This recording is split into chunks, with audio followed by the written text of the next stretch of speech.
All right, we're taking wonderful opportunities of our fellowship times, getting to know each other and all of that, so grateful for that. But we're going to give you the opportunity now in this next session to ask the questions that are on your heart.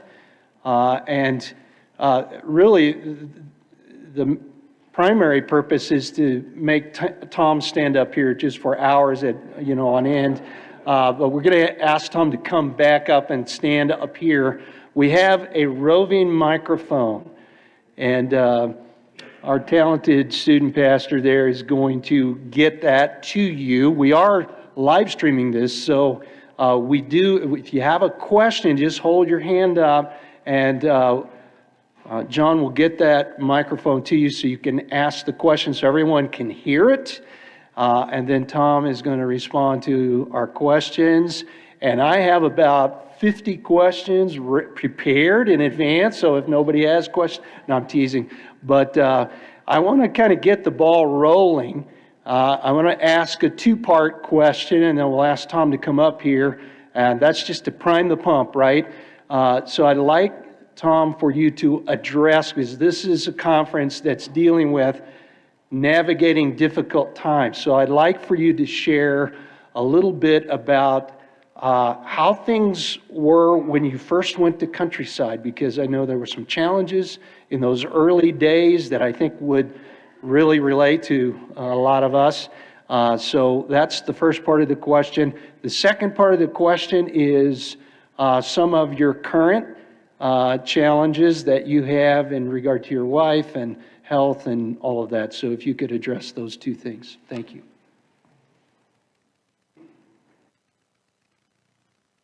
Thank you, Kirk.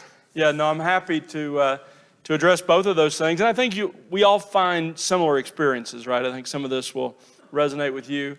I was at Grace Church for 16 years. Was at Grace to You 12 of those years. In the last 4 years, I was at the church as the senior associate and John's assistant.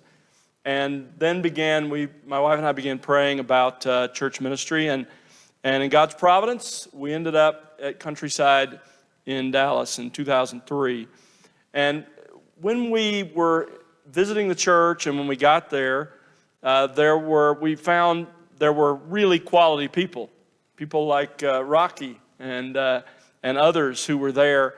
He was on staff, and others who were just quality men. But there were a lot of problems that had transpired before my coming, not their fault, but just some of the things that had unfolded at the church.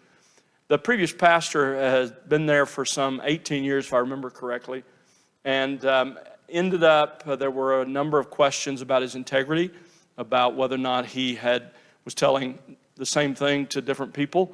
And as a result of that, he seated a panel of people to investigate the charges that had been raised. He picked all of them, and in God's providence, they're all men of integrity. They thought they would go into this, confirm their pastor, and 2 weeks later, they'd move on. But because they were men of integrity, they heard the concerns. When they heard the evidence, they were very concerned about, where those things were, that some of them were even disqualifying. And so they had been called to report that to the congregation, which they did through some difficulty. But that was in 2002. And as a result of that, the pastor resigned. And he resigned, it appears, and of course we can't know his heart, but it appears he resigned as he had done once before in hopes that the congregation or the leadership would say, "We want you to stay." And that had happened before. So this time he resigned, and in light of the concerns that had been raised, they accepted that resignation. At the same time, the two other elders that were in the church weren't functioning as elders. They weren't having meetings. There were no minutes being kept. It was just, "Pastor, whatever you want to do." And it was kind of a meeting in the hall sort of thing. So anyway, that's the setup. He left and took about 150 people and went down the street and started another church. Decimated the church, all of the things that went on in addition to 150 people lost. Then a year without a pastor. You can only imagine, the turmoil. There were families split. I mean, literally I can think of one family where the man and his wife, the father and wife stayed at Countryside, and his son and daughter-in-law went to the split. So a lot of hurt, a lot of difficulty, a lot of difficult things said, and so forth. So that was the context in which I came. I accepted the church because of the men that were quality guys who loved the Lord, loved His church, were there. The people were quality people. They wanted a pastor. And so it was a joy for me to come, but there was still a lot of bleeding going on because of the hurt and difficulties that had happened. And so I got there, and I wanted to be as much a source of sort of encouragement and comfort as I could be as we got through that time. So I picked Philippians. I figured, what problems can I get to in Philippians, right? But when I got to Philippians 1:6, and just taught, I honestly did not see this coming. I just preached the text, wasn't picking any fights, just preaching what the Bible says. The next week, one of two men who led large Bible studies, they were DTS grads who were very much anti-lordship guys. One of them came to me and said, we're going to leave the church with our Bible studies. And I said, well, why? And he said, because the lordship's under every word you said. And I said, called him by name and said, brother, I haven't even used that word. I'm not picking any fights here. I'm just, what's brought this up? He said, well, Philippians 1:6, for example, last Sunday. And I remember this because I pushed my Bible across the table at him and I said, show me where I misrepresented that text. And he said, well, that's not the point. I said, oh no, that is the very point. And anyway, long story short, about 50 left, but in God's providence, and that was within 2 or 3 months of my coming. In God's providence, there were people coming, so there wasn't this like giant sucking sound as they left. But instead, the Lord sort of filled that in. But there were years, I would say, Kirk and I were talking about this, I would say there were probably 2 to 3 years or something where people were still really hurting over all that had gone on. Just took time for the bleeding to stop and some of the hurting to calm down. And I just tried to be faithful, teach the word, love people, and just be a person of integrity. And of course, I was surrounded by quality people who served the Lord with me. And together, we just tried to do what was right before the Lord, and the Lord brought us through that. But there were a lot of things in the mix of that. I won't go into all the details. I'm sure each of you, many of us have those stories, and you could go into a lot of detail. But that's the sort of 30,000-foot level of what happened. So the church was definitely hurting when I got there, and it just took time. And Spurgeon said it takes a congregation 7 years to trust its pastor. And I think that's a good sort of measurement line, because they don't know. Many of them have belonged to churches where a new guy came in and it looked like it was going to be good, and then he blew it up. And so they're suspicious, they're wary, they're like sheep, not happy about change and not happy about what might happen. And so it just takes time for them to learn you are who you are, and you're not gonna make a mess, you're not gonna be that guy who wrecks the church. And so over time, that just becomes a real sweet thing as people know that and learn that. So that's kind of the background on the church. In terms of personally, my wife had breast cancer 10 years ago, and last June 30, she had a biopsy, her annual biopsy, and was diagnosed with breast cancer a second time, 2 different kinds. And they didn't have a lot of tools in their toolbox at that point. So she had a double mastectomy last August, had radiation through the fall, and she didn't need chemo because her cancer was not responsive to chemo. She's taken a different drug that's supposed to be helpful in her case. But she's kind of in between treatments. She's in kind of a recoup mode. She's doing well, part of the church, doing great, honestly, in terms of her disposition and spirit. And physically, she doesn't have her full strength back, but she's able to do a lot and get around and be involved in ministry. She'll have her second major surgery, reconstruction surgery, on July 11th. And so we're building toward that. I get to be her nurse again. I told her, I'm going to keep my day job because, I'm not sure I'm actually cut out to be a nurse, but it's a joy for me because she has served me and our family for so many years in so many ways. So I get to do that again for another 8 weeks. after her second surgery. But she's doing great, and I'm grateful for the Lord's goodness in our lives. You know, we all live with some degree of risk, right? We just don't know it. Sometimes we get told a little what that risk is, but we live in a fallen world, fallen bodies, and so we all live with a little risk. And I am perfectly comfortable, as my wife is, in leaving that risk in the Lord's hands. She either has a 0% chance of recurrence or a 100% chance of recurrence, and that's in the Lord's decision, and we're happy to leave it with Him. So, questions? Just raise your hand, and I'm sorry, I missed your name. John. That's easy. John will bring the mic, and if you don't have questions, then I can just talk for the next 45 minutes.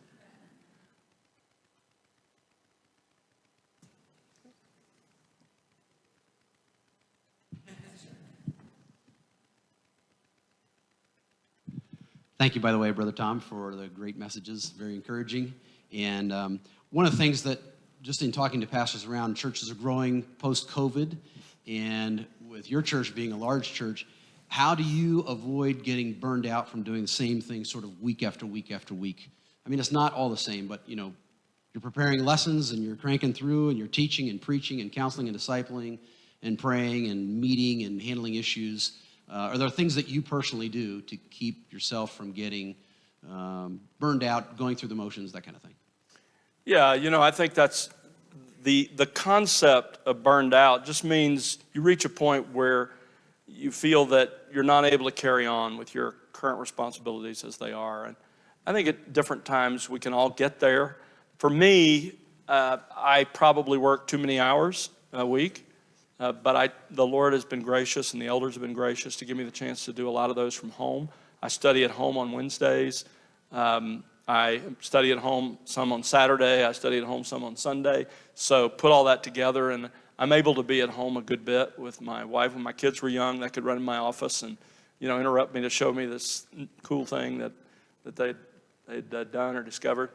And so that's been a blessing. But I would say, to answer your question specifically, I think it's really taking time away as much as I can. I don't do it as much as I should, and I admit to that. My wife, is happy. We're just about to add a third service again in the morning. Don't say that outside this room because the church doesn't know that yet. That's coming Sunday. But the elders have voted on that. And so that'll mean some change for me probably, like on Sunday night. I don't think I can preach 4 messages every Sunday for the next 10, 15 years. But that will buy me a little more bandwidth, which I'm grateful for, both to catch up and to write and do some other things. So that'll be helpful. But I think in addition to that, I've always been very circumspect about having a true day off. As pastors, we don't get a weekend. I usually don't get 2 days together. It's usually Monday, but I really try to take Monday and really take it. And unless there's a hospital, emergency or hospital call I have to make, I try to protect it for myself, my wife, my kids. So I think that helps. Same thing with the evenings. I've really tried through the years, particularly when my kids were younger. I tried to leave all of that alone and not do emails through the evening or, whatever. But really work hard while I'm at work, do everything I can get done, and know it'll be there tomorrow. But my kids are only going to be there for a certain amount of time, so really invest in them. And I got that advice, honestly, from John MacArthur. He was telling me, when we were talking about it years ago, that when his kids were young, he tried never to be out of the house more than 3 nights a week, including Sunday night, when he was having service. Of course, there are exceptions. There are special events that come along or whatever. But as a rule, being at home with the kids and really being home when you're at home with your wife and kids, that I think that's been helpful through the years a lot, and just enjoying them and having that time. Devices have become a great convenience. They've also become a great disaster for margin, for buying margin in our lives. So I think turning off the dings, turning off all of that. I mean, now finally there's a way you can set your phone to focus where If you're going on vacation, you only get text from the people you tell it you want text from, and the others just go into a holding place, and you don't have to be dinged all day, every day with stuff you don't really need to know. So just buying those times as much as you can.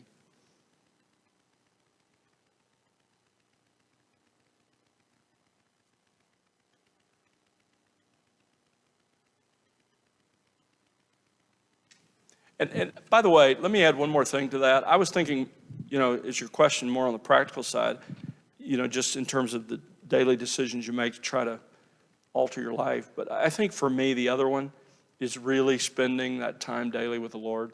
In the morning, just that time to get away from all the stuff and just worship the Lord, read His Word, learn, meditate. That's really key, I think, as well. That won't keep you from all the busyness, but it'll at least set the stage for the day in a better way. Russ Brewer graduated in 2003, so you were my professor in many classes. You haven't changed at all. It's really quite amazing. Bless you. Except older. That's it. Yeah, other than the age. So I'm in a small church up in northern Colorado, and we've had elders and deacons on the books for decades. However, when the Constitution has been modified over the many years, equal powers have been given both to elders and deacons. And so I'm in the process of rewriting our Constitution, at least for that section. I've looked at your material. We're also going through the Excel material. Excellent, fantastic stuff. Thank you for that. It's a gift to the bride. When it comes to questions like officers of a church, chairman or president, vice chairman, vice president, treasurer, secretary, do you have any thoughts on how to navigate it?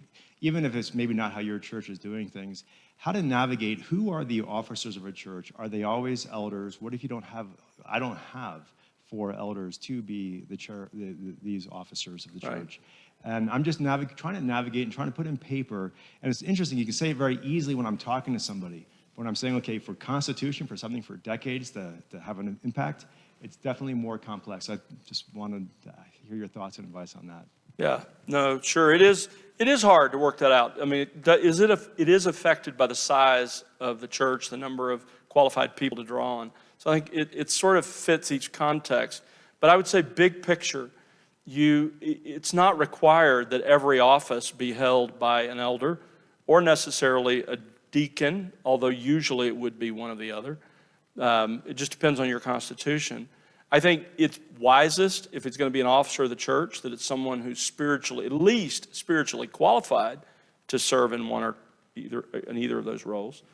But I would say it's best if they are. So in our case, for example, there have been years where there are elders who served in those top spots on the officers of the corporation, and then on some of the others, treasurer. Again, this depends on the size of the church, but treasurer or secretary might be a deacon, someone who's serving in a capacity where it makes sense because they're going to have to be dealing with the business side of the church all the time. So it's going to ebb and flow. But I think a bigger question, kind of stepping away from kind of where you went first, is the elder deacon thing. And this is really confusing in a lot of church settings. You said they have equal. Yes, that's really a disaster right there. The same responsibility. Yeah. No, that's really a disaster because you have a two-headed thing. And honestly, I think you have that even if you have, and this is my opinion right now, okay? This isn't scripture, but it seems to me you have that if you have an elder board that meets as a board and you have a deacon board that meets as a board. There's no warrant in Scripture for a deacon board meeting as a board. What are deacons? I mean, that's a key question. Deacons, it seems to me, they're clearly an office. You got Philippians, you got a small church in Philippi in which he begins that letter by saying they're elders, they're deacons, and then you got the members. So they're not just those who serve. All Christians serve. We talked about that in the last session. You have a giftedness to serve. So there's some distinction with the office of deacon. I personally think the evidence points toward it being those who lead serving ministries. So they're not just serving in a ministry, they're providing leadership for a serving ministry. So what qualifies a guy who's leading, let's say, your shut-in ministry, to get together with another guy who's leading your facilities group, et cetera, to sit down and make comprehensive decisions for the entire church. Deacons are never called overseers in that sense. That's the job of elders. And so I think what you have, and we had this at Countryside when I first came, is you had the elder board met and the deacon board met. Well, pretty soon they're making decisions about the same things, and there's conflict between those decisions.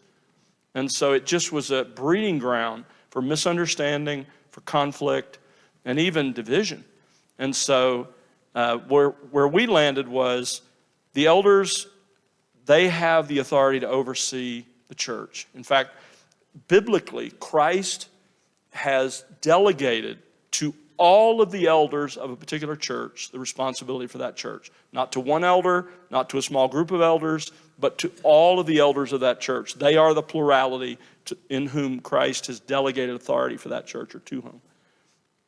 And so they can delegate their authority because all the elders can't do everything. So they can go, okay, we're going to have this elder do this, and we're going to have this deacon do this. But ultimately, that authority is delegated authority. The authority rests in the entire elder board as a whole. That's where Christ has put it. And so they have the right, they're called overseers. They have the right to oversee everything that happens in the life of the church, to discuss all that's happening in the church. Deacons are never called that.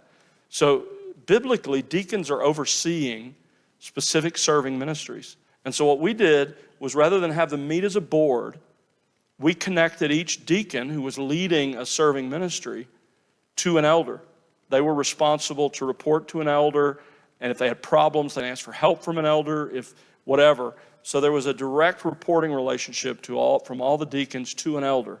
And then a couple times a year, have all the deacons come in and give a full report on their ministries to the elders, so that we all know what's going on and have a sense of that. But we did away with that, with them as a decision-making body, because A, there's no biblical warrant for it, and B, if you have two decision-making bodies, certainly making the same decisions about the same issues, you're going to have conflict, you're going to have confusion. That's just a reality. So as you think about rewriting that, that's where I would go, is clarifying those lines of authority, so that there's no question moving forward. Now, that'll be tough because it's hard to take authority away from people who have it. It's tough, when you're going to somebody saying, look, you've met as an elder board or as a deacon board and you've been making all these decisions, you're not going to do that anymore. But I think, you teach, you explain, and there might be a casualty or two in that process. But in the end, if it's right and biblical, and you want to shepherd it as much as you can, but in the end, you got to do it. Do what you think's right and good for the church. Yeah, you're welcome. Brother Tom, regarding a similar type question constitutionally, when you're dealing with a church that is fairly small, let's call it a replant circumstance, and perhaps there's only one elder qualified. Like a revitalization sort of thing. Exactly. Okay.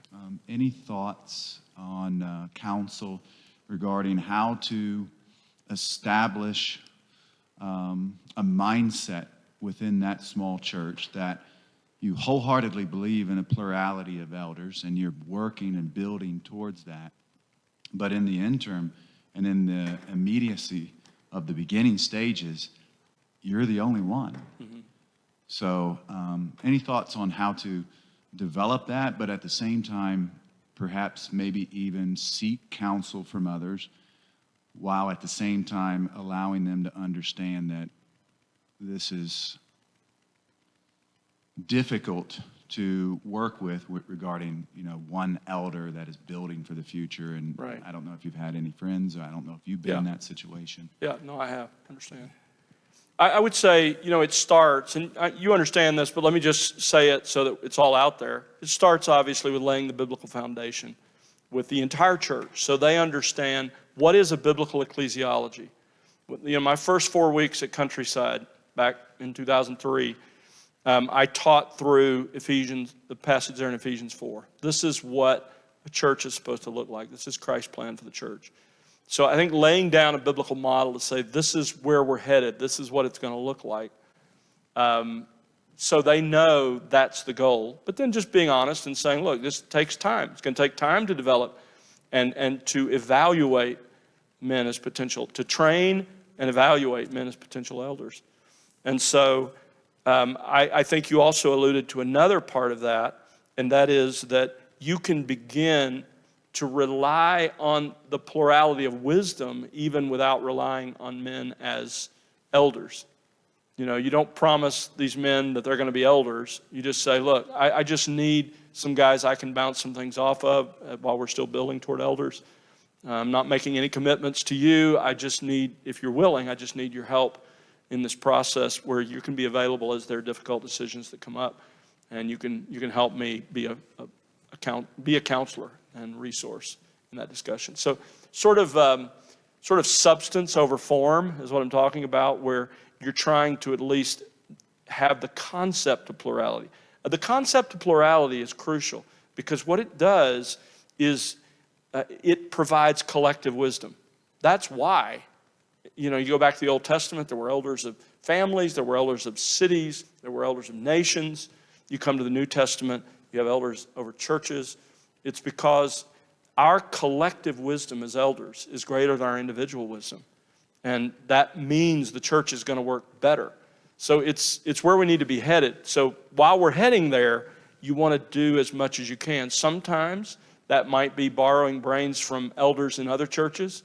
You know, things come up and you're relying on them and their counsel and trying to get some input. Sometimes you're able to rely on some wise men in your own assembly, your own church. But I think the next part of that is training. Starting to train men. One of the brothers mentioned the material, the becoming a biblical leader and becoming a biblical elder material. Rocky XL Ministries has put out stuff. There's very similar things we've used through the years at Countryside, and it's excellent. And it will help you. Like becoming a biblical leader doesn't make any promises that they're going to become elders. It's just equipping them to be leaders in their home or whatever. But as you go through that with a group of guys or with individuals, but several guys, you're going to discover the kind of cream of the crop, the guys that you begin to believe maybe they are gifted to do this. You begin to assess their other gifts and qualifications. So I would say get training. You know, get actively involved in training guys, even if it's just a group of men that you're discipling. When I went to Countryside the first 3 years, I met every 3 Friday mornings a month at 6 o'clock. I met with the elders and some of the younger guys who were on staff in my home for an hour, 3 Friday mornings a month. And I just worked through my own curriculum of biblical content, theological, systematic theology, personal holiness and family kind of things, and then ministry skills. And just kept cycling through those. So somehow you got to start bringing guys along. And as you do that, without making promises, you're going to begin to see guys who you become increasingly convinced are gifted to rise to that level. Then you can take them to the next level.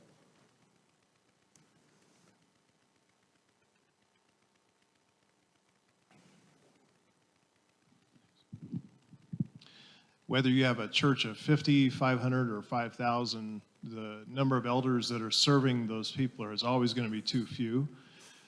So what are some principles, besides the plurality one, that you've practiced that, because the elders are concerned, Hebrews 13:17, about giving account for these souls.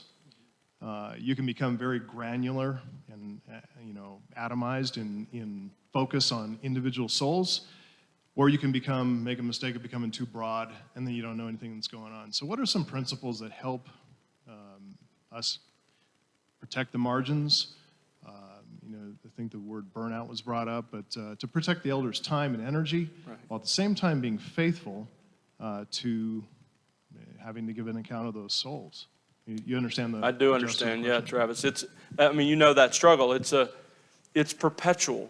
But I think it starts with the right, and you, of course, would embrace this, the right ecclesiology. What is our goal as elders? Obviously, Elders are set apart to teach. That's the one. Actually, there are two giftedness packages that they have to demonstrate: ability to teach and ability to manage, proven by how they manage their family. And so that's what they're going to be committed to doing: teaching and shepherding and overseeing the life of the church. So I think the question then is, as a church grows, how do you protect those things that happen somewhat naturally when you're a church of 100? And maybe because you know everybody, you know you know when somebody's missing. But as the church grows, you don't always know that. So you have to establish some kind of system as a safety net to make sure that you're shepherding those people. So I'll give you a few of our sort of safety nets it's our goal to make sure we're not missing and failing to shepherd individuals, while at the same time as the church grows. As you said, we can't get granular, and every leader can't focus on every person. So there have to be systems in place. So for us, it starts with our elders all teaching adult Sunday school classes. All of our elders teach. They're in people's lives. They're shepherding individuals. So we get a call, somebody's got a need or a concern. The first question is, what elder are they most closely connected to? And so there's a way. Not every elder needs to respond to every situation. We also, to sort of shepherd on the pastoral staff side, Dallas and Fort Worth are 30 minutes apart, and we're 30 minutes on the north side of the triangle. So if you have people in the hospital in Dallas and Fort Worth, it's an entire day. There was a time when I did that alone. I can't do that anymore. It's impossible. But I don't want those people not to be shepherded, not to be cared for. So the elders talked about it. We put in place what we call a pastor of the week, where there's and this is not a new idea with us, other churches have done this, but where you have one of the pastoral staff who's each week responsible to call people who are going to have surgeries, go visit them in the hospital. And then I hope to do that as well, but it's a safety net in case somehow I miss it in the context of the week. So I don't have to worry, oh no, is that person being cared for, they're being shepherded. The elder who's over them, who's closest to them, is notified. We have a pastor of the week email that goes out to a large group of people that are involved in ministry, so that, again, there are people coming around that person, so nobody's slipping through the cracks. The pastor of the week is a pastor because they're there every day. In a smaller church, though, it wouldn't have to be. Could be an elder, a lay elder, or even an intern who'd make the original calls and then inform the elders or whatever. So again, you can make this scalable to your situation. I would say another really important part of it is even though our church is a large church by kind of the matrix, and I think you guys know this, but the median church size on a Sunday morning, median. So half the churches in America are smaller, half the churches in America are larger. The median number is 75. On a Sunday morning, 50% of the churches in America are smaller than 75, 50% are larger. If there are 350 people in your church, you're in the top 10%, largest churches in the country. We think of mega churches, and it's like, well, I'm not a mega church. But that's the reality of it. So as the church begins to grow, it's hard to keep up with everyone, and you have to create some of these systems to help you do that. So one of the things we've done, and I think it's worked very well, is we have a little pad at the end of each row in our sanctuary. We also have a QR code, if people prefer in a modern context, to scan it from the bulletin or the screen, where they can let us know they're there. That's not like we're going to come knocking on your door if you didn't show up for a week or two. It's a safety net. So somebody's not out for 6 weeks and nobody at the church knows. So we then have a system that if they haven't checked in, if they haven't registered their attendance for that 6-week period, then somebody's going to contact them. That only happens, obviously, with people, for the most part, who aren't involved in ministries, who aren't really connected and tied in. It's more the people who just attend. And all of our churches have those people. And so trying to make sure they don't fall through the cracks, because we have a responsibility for them too if they've connected with our church. So having systems like that in place that follow through with people, that Somebody's going to contact them if they haven't been there for a certain period of time. In a smaller church, it might be every 4 weeks or every 3 weeks or whatever the elders decide. But where there's some system in place to follow up on that. I think the other one for us is the discipleship thing, and particularly after COVID. We've all seen this. A lot of bad churches were emptied out some, thank God, through COVID, and they found good churches like ours as a result. I'll tell you a little interesting story. One of the guys in our church who came from a seeker-sensitive church in the area, he made this comment to me, and I thought this was so insightful. He said, Pastor, he said, when we were sitting in that church, and you've got the loudness of the music, you've got the smoke and mirrors and all the stuff going on, it's wow, it's awesome. You're in the experience. He said, but it's not quite as impressive over live stream. And he's exactly right. You're sitting there going, this is all there was? This is what we got? And so if they're getting live stream at all, some churches weren't even doing that, which I don't understand, how you just ignore your people. But anyway, back to the issue. We got a lot of new people, you did too, there's a lot of catch up. They were in bad churches. They haven't been trained. They haven't been taught. So having some system in place to bring them up to some level of biblical literacy. And so we have a couple of ways we do that. One, many of your churches probably do as well, Fundamentals of the Faith, which is put out by Grace Community Church. It's a small class setting where folks who are newer to the church are invited to come. Obviously, we do a membership class. You guys, I'm sure, all have membership classes. But in addition to that, there's a curriculum we discovered years ago that's a really helpful discipleship curriculum called Partners One-on-One, written by Mike Fabarez out of California. And it is really helpful. What I like about it is it's scalable. So, if you've been in Christ a lot of years, you can scale it to fit that. If you're a new believer, it can be scaled to fit that. It's about 13 weeks? Something like that. I forget now. Somewhere in that ballpark, where one individual, a mature individual who's been approved to be a discipler, meets with someone who wants to be discipled, and they walk through that curriculum.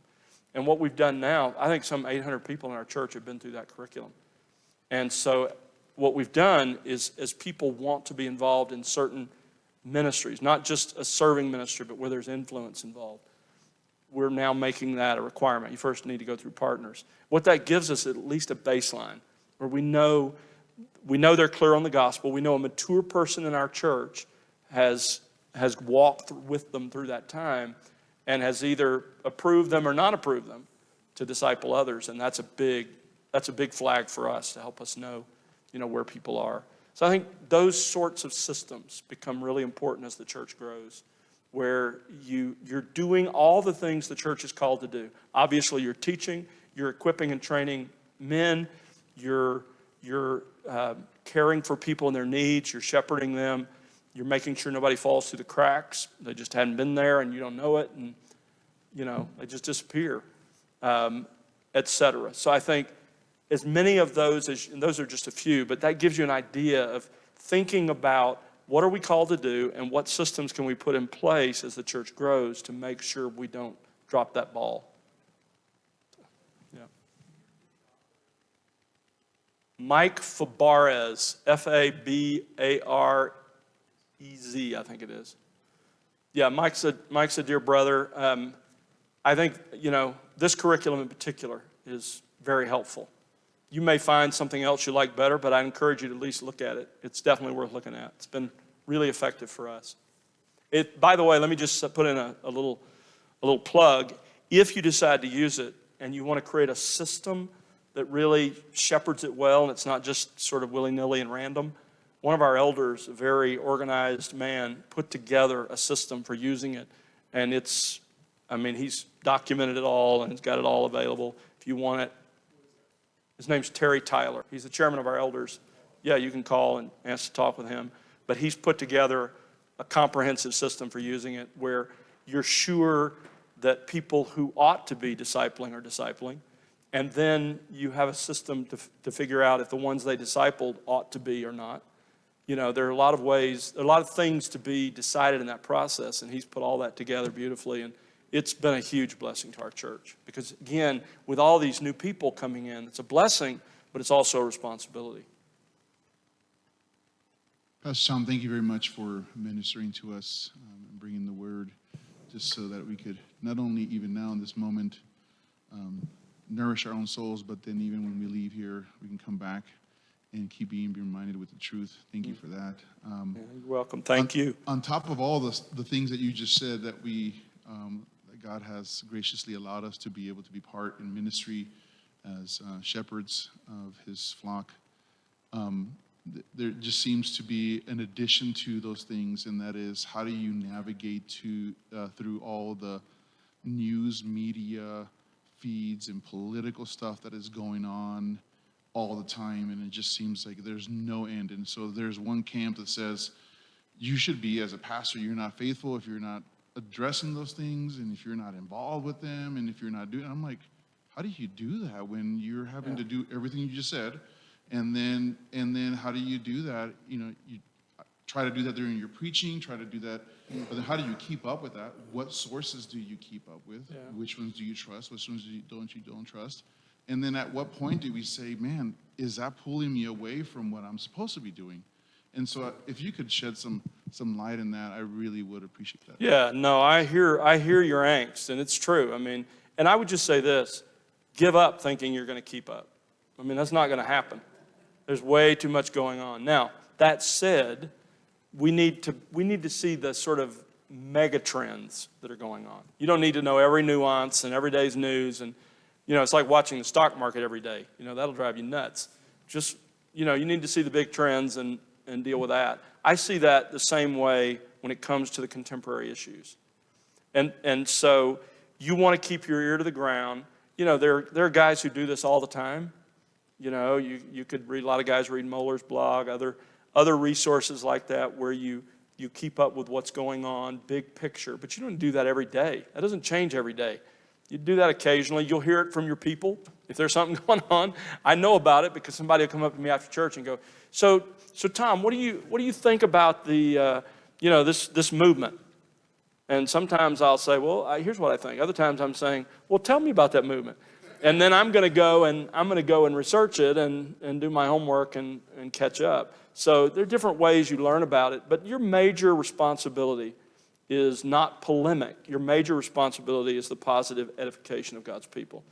Martin Lloyd Jones, in his book on preachers and preaching, he says polemics it'll build a crowd and it will raise money, but it won't build a church. So you cannot make your ministry about that stuff. Now, that said, you need to know when those mega trends are going on. For example, I'll give you a couple examples. The whole transgender stuff that's going on. That's a huge thing sweeping our country. You need to help your people understand that. The social justice stuff, when it was cranking up and becoming all that it is now, you needed to address that at some point. Now, the question is how. There's several ways I've done it. And again, you have to make this call. If it's not something that you really need to focus an entire message on, like if it's a contemporary event, for example, I'll give you a great example. When there are riots because there's been an unjust killing or potentially an unjust killing, I don't need to do a message on that.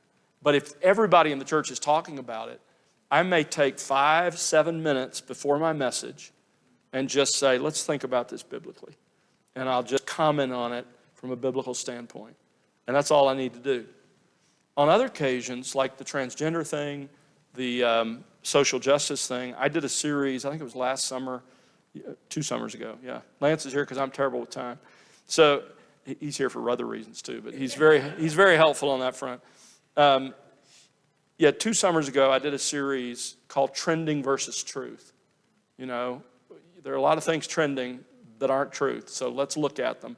And so I dealt with sort of the new morality, the abandonment of God as a culture, the new morality and how that came to be. And then I dealt specifically with the transgender issue or the gender issue, the bigger issue, and then the social justice. So I spent several weeks dealing with those things during the summer. So I think sometimes you need to do a message or a series of messages. I did a message on abortion, when all of that was. So there are times to take a message and deal with that as an aside.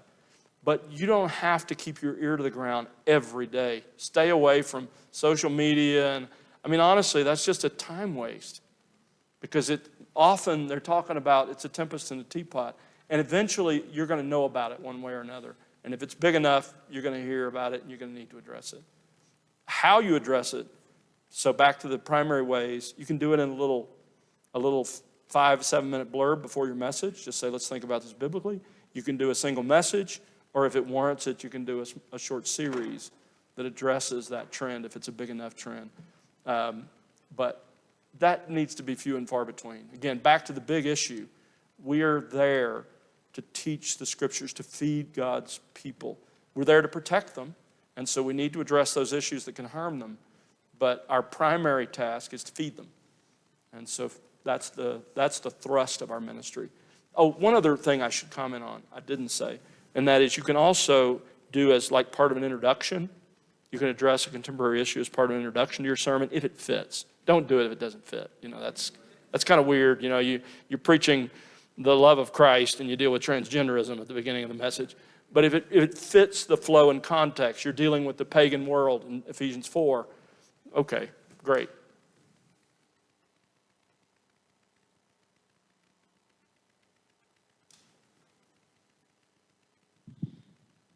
I want to say I appreciate the last two questions because I believe they touched on two important aspects of church life.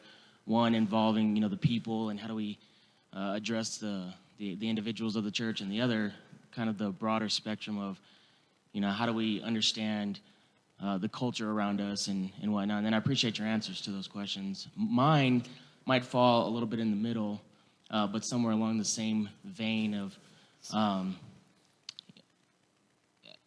it involves protecting the fellowship, unity, and vitality of the community of the church. I'm 5 years, going up on 5 years into ministry, and apparently I've been in long enough to know that there are issues in a church that can really knock the wind out of the community and fellowship of the church that need to be addressed from an elder standpoint immediately. But then there are other issues that kind of work and chisel themselves through the unity and community of the church that need to be addressed, but trying to focus on individuals and trying to focus on issues, and do I put this in a sermon? Do I put this in a teaching series on Sunday or whatnot? I'm talking about issues, issues that knock the wind out of a church. I'm thinking something like church discipline issues or church split type issues. But what about the issues of, modesty and issues of the administration of communion and, just these things that church members might disagree on, but it kind of disrupts the unity and community of the church that you need to address before they get too large, but you're trying to juggle, Sunday Right. schools and midweek services and Sunday service and stuff. So the church that I pastor is about 50 people. I would imagine, there's challenges with that and, of a different scope in a larger church as well. So I'm sure, there's some good advice that you probably have for that. Yeah, no, I appreciate. think there's actually several questions sort of latent in your question. I'd say, first of all, you need to understand that when you think about how you're going to use the pulpit, and you're not asking this, and I would assume you wouldn't do this. I just need to say this. You never preach from the pulpit at individuals. You're only going to deal with issues that everybody needs to address and deal with. If there's somebody in the congregation that's sinning or tempted to sin in ways that need to be addressed, you go to that person. And I'm a big proponent of you avoid big problems by having small problems. So you go to them as soon as you know of it individually. Say, brother, let's talk. Let's work this through. And if there's several guys, you go to them individually. Don't have them as a group because they're going to gang up on you. Go to them individually and talk to them, about the biblical issues involved.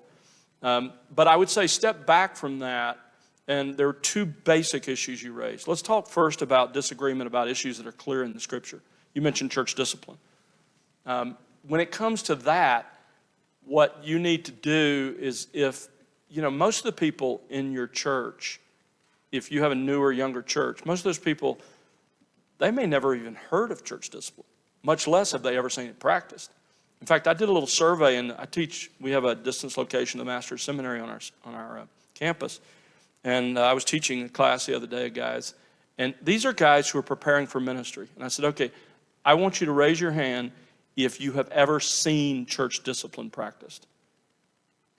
And there were more than half the guys who've never seen it. Because that's the generation they've grown up in. A generation of churches that have just dodged the clear biblical teaching. So there are a couple of ways to deal with that. One is you just need to teach on it and make sure people are clear on it. We include that in our membership class as well. In addition, I'm thinking not just of church discipline, but any biblically related issues like that are clear in the Bible.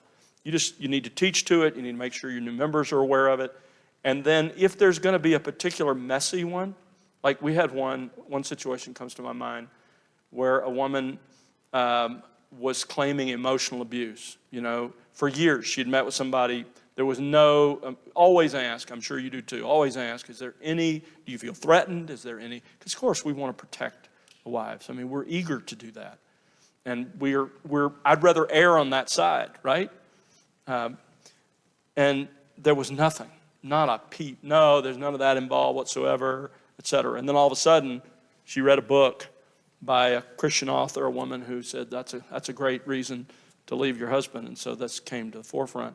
Well, she's a good salesperson, and she sold it. She sold it to some ladies that she had their ear. And so it was going to be a messy sort of church discipline thing because there were a few people that wondered. I just addressed the issue in my message to say, what does the Bible say about this? And then went right into discipline from there. So if it's a biblical issue, you handle it that way. If it's a conscience issue, which is really what you're talking about with some of these other issues, is you need to help your people understand that every moral decision they make that even relates to a moral decision falls into one of three categories. Either it is a thus saith the Lord, thou shalt, chapter and verse, and it's clear, you can read it, it's there. Or secondly, thus saith the Lord, thou shalt not, again, clear, chapter and verse. Everything else, every other moral decision we have to make falls into the issue of conscience. And now we know what to do with that because we have Romans 14 and 15. We have 1 Corinthians 8 to 10 that talks about guidelines for making decisions on issues of conscience. Your people need to understand that. Now, and I was just talking to some of the brothers about this over lunch, when it comes to you as an individual, when it comes to issues of conscience, you make those individually, right? You decide if the Bible doesn't say thou shalt or thou shalt not, but it has moral overtones to it, you decide before the Lord what you're going to do. What about in your home if you're the father, the husband and father? Well, again, your conscience is the one that governs the conscience. I tell my girls, look, I have 3 daughters. I told them when they were growing up, look, when you're on your own, you get to interpret what modesty means. Before the Lord, I hope you'll do that sincerely before the Lord. But when you're in my home, my idea of what modesty, my conscience about modesty is what's going to govern how you dress. Well, the same thing is true in the church. When it comes to what isn't in the Scripture, the elders of that church have the responsibility to make those decisions about the issues of conscience related to how that church functions. And so explaining that to your people, but I also think being careful as elders, and I would say this as parents too, to distinguish between thus saith the Lord and what you've decided on an issue of conscience. Don't bind other people's consciences with what isn't in the Bible. Our authority stops with the Scripture. My father-in-law, I mentioned him, taught theology for 50 years, and over his desk, he had in Greek a passage from 1 Corinthians 4:6 hanging up there. Me huper hagagraptai, not beyond what has been written. That was a saying in the early church. There's an unusual use of the Greek article there to introduce a saying that was common in the early church. Not beyond what has been written. That needs to govern how we make decisions in the church. It's okay to decide, okay, in this church, here's how we're going to handle communion. But if the Bible doesn't say it, then make it clear that though there's latitude for different churches to decide different things, different elders to make different decisions, our elders have made this decision about how it's going to be practiced here. So I would differentiate very clearly. I did it with my kids. The modesty issue is a great one. I'd say, look, the Scripture's clear. You have to be modest. The Bible makes that very clear. Now, the interpretation of what that means in cultures is different. I go to India, and all the women are walking around church with their midriff showing. And they think some of the way women here who are in my mind, modest is immodest. So there are differing ideas about what that modesty how it's defined. That becomes an issue of conscience. And so I would tell my daughters, look, you're always going to be under the Lord and responsible to be modest. How that plays out is an issue of conscience. You're going to have to determine before the Lord, but I hope it will be honestly seeking the Lord as opposed to what you want and using the principles that are laid out in Scripture. Is that it? We're going to do the Saved by the Bell thing here because this man has to catch a flight. I think he has done a fantastic job ministering to us today. Let's let him know that.